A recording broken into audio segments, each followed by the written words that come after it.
Welcome to Around the NHL, presented by Chase, Michelle Gingras, alongside Anson Carter. Thanks so much for everyone for joining us today. We've got an exciting show coming up, Anson. A lot to recap from yesterday's games and some stuff to look ahead to. Two big matchups tonight, both the Capitals and the Blackhawks looking to avoid elimination.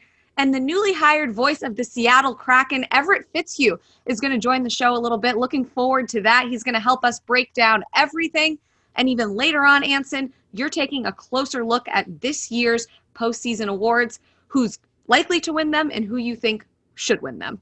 That's all coming up. But first, let's begin with two teams that are one step closer to advancing to the second round. We'll start with that incredible 7-goal performance by the Colorado Avalanche.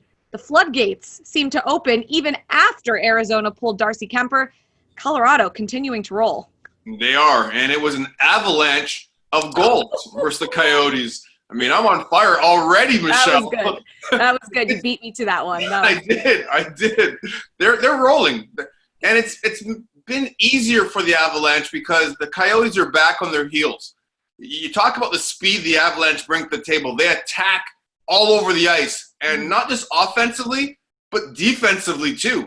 Taylor Hall has no room out there. Phil Kessel looks like he's stuck in neutral. Clayton Keller, non-existent. They just keep coming at you. Nathan MacKinnon up front, Gabriel Landeskog, and then you got Cale Makar bringing that heat from the back end.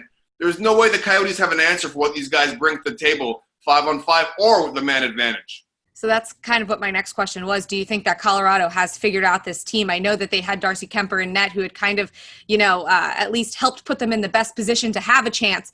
But it kind of seems like Colorado's figured him out too now. Well, it's only a matter of time. I mean, you give Darcy Kuemper a lot of credit. I keep saying, and I'm going to say it again, he's a top 5 netminder in the National Hockey League. But when you continually pepper the goalie with 40 and 50 shots, or he faces 20 shots a period, and this dates back to the Nashville Predators series. Like, maybe the big fellow's wearing down, but that's too much to expect from your goaltender to stand on his head for that period of time in the first period of the game, because the team that you're playing against gets momentum. And unlike Nashville, who's a little bit inconsistent, up and down with their goal scoring, the Avs have an arsenal of weapons up front. So it's only a matter of time before they broke through.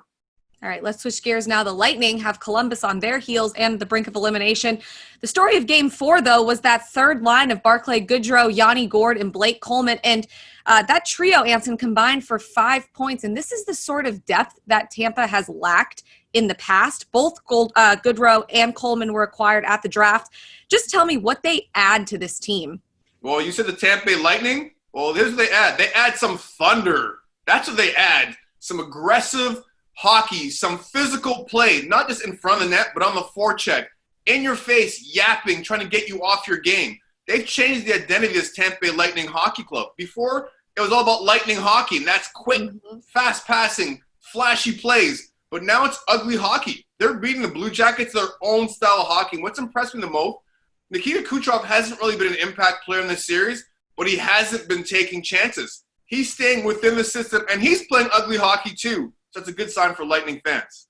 That's a fantastic point to bring up. You're right. The Lightning do typically stick to a style of high-flying offense, but in the past, there's always been an issue of if they could back it up defensively and if they were a tough enough team to handle teams like Columbus. And just having covered them in the past, this team looks so different to me watching that game yesterday as well. However, I don't count the Blue Jackets out, and I don't count Joonas Korpisalo out. I think they're going to come back, and I think this series is still very much up in the air.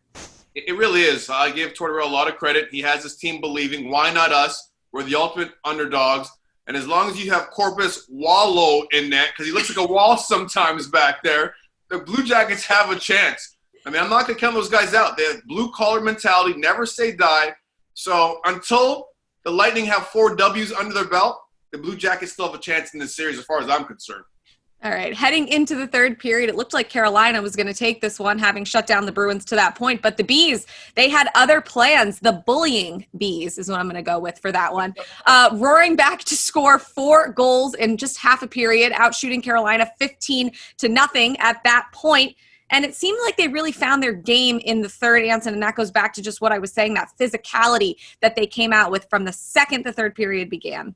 Yeah, I go back to some of the trolls that were trolling me on Twitter, complaining about the broadcast that we had talking about the Boston Bruins, even though the Carolina Hurricanes were up. But we saw this coming. That's called foreshadowing. You know, you saw the change of lines with Anders Bjork getting moved down the lineup and playing with different guys, not having that pressure in the first line. And then that hit from Charlie McAvoy could be a series-changing hit. Jordan Staal was unbelievable, shutting down Bergeron, being a force defensively, a heavy player leaning on you all night long. And then McAvoy, with the huge rear end, blows him up. Mm-hmm. And that changed the whole complexion of the hockey game. Now the Bees are starting to roll downhill. Svechnikov not being in the lineup, this might be too much for the Canes to overcome. I was just going to say, you know, that kind of reminded me of what the Winnipeg Jets were experiencing. They take one punch, maybe they can rebound from that. But then if you lose another key player, a guy who's vocal, a veteran on the ice and in your room, you have to wonder where, okay, is this the one that breaks us? Yeah, I think it could be. I mean, Mike Tyson said it best. Everyone has a plan, so you get punched in the mouth. Well, they've been punched in the mouth twice. So I'm curious to see what Rod Brind'Amour is stirring up in that coach's office. But, yeah, you could kind of make it for Svechnikov. Not really. But making it for Svechnikov and Jordan Staal, that might be too much to ask for that Carolina Hurricanes hockey club. So let me ask you the other side now. We've seen 2 games for HALAK. What have you thought of his performance throughout those games? And are you concerned at all about how the Bruins will do down the stretch if they continue throughout this series and the next with him in net? Yeah, you know, I'm not really that concerned. The first goal he let up the previous game was Nino Niederreiter. Dumb turnover. Yar was going to stay in his net. I don't like goalies making plays. That's why you get the fat paddle, not the skinny sticks, because you're meant to stop the puck, not move it. And last game, I thought he was good too. I think the Bruins defend well enough that goaltending is not going to be an issue. All right, let's move on. Led by Jake Allen, the Blues got back-to-back wins in back-to-back nights, capping it off last night with a 3-1 lead over the Canucks. One of the difference makers, at least that I noticed, was the power play. The Blues went 2 for 5 on the PP after scoring just twice in 11 of their opportunities prior to last night's game. It's a small difference maker, but special teams can often play a factor in these series. Yeah, it definitely can. That's where Vancouver had the edge coming to the series. They're young, skilled forwards, Bo Horvat, Quinn Hughes, Elias Pettersson. They were unbelievable in the power play, but now St. Louis is starting to roll. This is why I picked St. Louis to win the Stanley Cup this year. It's taken them some time to get off the mat, but you've got Ryan O'Reilly playing well, and David Perron. I mean, I'm watching him. I want to strangle him watching him play. That's a good thing. Like, he's got one of those faces you want to punch. And listen, I don't advocate violence at all young viewers out there. But he's such an annoying presence out there for the St. Louis Blues. He gets on your skin, late hits, late jabs, and he scores massive goals for the Blues too. So he's been a big-time player for the Blues so far this postseason. Yeah, and I agree. You know, each time we talk about after every game, I feel like I say to you, okay, do you feel like you're seeing them put it together more and more? Do you feel like you're starting to see them put it together again and again? Last night, I felt like they found their game even more. You know, they start to perform on the power play. Their 5-on-5 play has looked good throughout this series, but it continued to be consistent. And defensively, they were the team that we knew they could always be. So I'm starting to see what you're seeing as picking them as your Stanley Cup champion for this season as well. Okay, real quick before we wrap up, there are 2 big games tonight, 2 teams looking to avoid elimination, both the Capitals and the Blackhawks. Real quick for each team, what are the keys if they want to live to see another day? The Capitals have to wake up. The Capitals aren't going to be able to bully the Islanders out of the arena. You can't push them out. It's just not happening. There's way too much confidence flowing right now in that Islanders locker room. So their power play has to get going. No Nick Backstrom, but they got to be disciplined. Caps have been taking too many dumb penalties. They need cleaner zone exits because the Islanders are on them. And as for the Chicago Blackhawks, I mean, that is a Hail Mary. Just hopefully that you guys go to church and you say your prayers, you light your candles, because the Vegas Golden Knights are coming. They should have ended it that last game. Mark Crawford, the coach, Corey Crawford, the goaltender, stood on his head, and I don't know if Crow could do that back-to-back games. It's not like he's 22 years old anymore. Yeah, there were no crows outside my window today either, so I don't know. I don't know if that's a good thing or a bad thing. Take it for what you will.